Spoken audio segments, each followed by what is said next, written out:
មកដល់ហើយជុះទី2ក្នុងឆ្នាំ2025ឈ្មោះថាសេផេត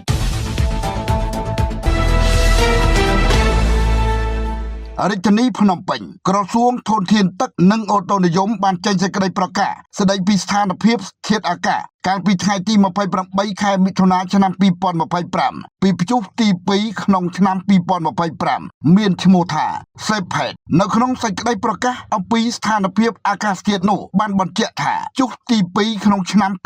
2025ឈ្មោះសេផេត T2502 មានឥទ្ធិពលលើសម្ពាធទាបដែលគ្របដណ្ដប់លើសមុទ្រចិនខាងត្បូងសមុទ្រអានដាមែនឈូងសមុទ្រថៃអាងទន្លេមេគង្គលើរបបខ្យល់មូសុងនិរដីនិងព្រះរាជាណាចក្រកម្ពុជាព្យុះសេផេតនេះពុំមានឥទ្ធិពលខ្លាំងមកលើព្រះរាជាណាចក្រកម្ពុជានោះទេស្ថានភាពបែបនេះនឹងធ្វើឲ្យចាប់ពីថ្ងៃទី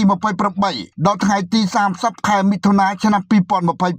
1តំបន់វាលទំនាបសីតុណ្ហភាពមធ្យមអបបរមា24អង្សាសេនិងសីតុណ្ហភាពមធ្យមអតិបរមា33អង្សាសេខ្យល់បក់មកពីទិសនិរដីនិងអាគ្នេយ៍មានល្បឿនមធ្យម4ម៉ែត្រក្នុង1វិនាទីខេត្តបន្ទាយមានជ័យបាត់ដំបងពោធិ៍សាត់កំពង់ឆ្នាំងសៀមរាបកំពង់ធំកំពង់ចាមត្បូងឃ្មុំព្រៃវែងកណ្ដាលតាកែវស្វាយរៀងនិងភ្នំពេញអាចមានភ្លៀងធ្លាក់ជាមួយកូររន្ទះនិងខ្យល់កន្ត្រាក់គ្របដណ្ដប់លើផ្ទៃដី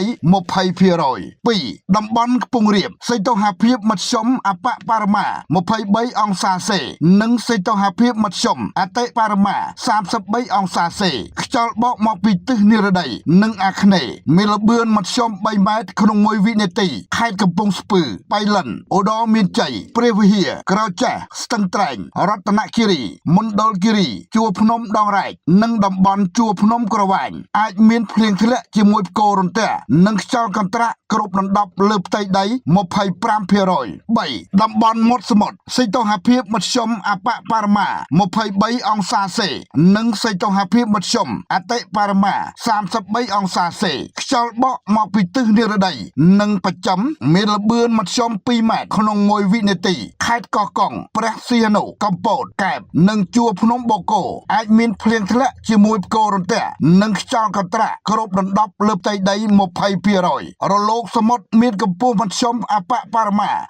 0.50 ម៉ែត្រនិងកម្ពស់មធ្យមអតិបរមា